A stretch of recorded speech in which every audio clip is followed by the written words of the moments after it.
Kumakalas sa iyong mahal na larawan sa aming tahanan. Nagagalak at nagpapasalamat kami at kabilang sa mga pinili mong tumanggap sa larawan ito ng paulit-ulit sa aming abang tahanan. Bilang tanda sa iyong pagmamahal at pagmamalasakit sa amin at sa lahat ng mga anak, ikaw ay laging kasama namin, subalit sa linggo ito, ang iyong larawan ay magiging tagapagpaalaala sa amin na magpasalamat sa mga biyayang natanggap mula sa Panginoon sa mundo. Marami pang biyaya ang nais mong ibigay sa amin at inaasahan namin matanggap, lalo na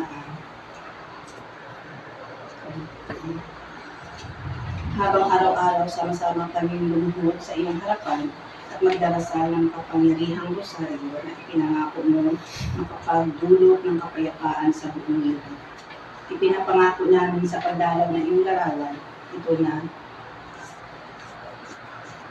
O mahal na ina, tulungan mo kaming matutuhan namin mahalin na higit pa ang iyong anak sa bawat pagdalaw ito ng pagdating ng aming araw. Tanggapin mo rin kami ng buong lubod sa iyong kinaroroonan. Amen.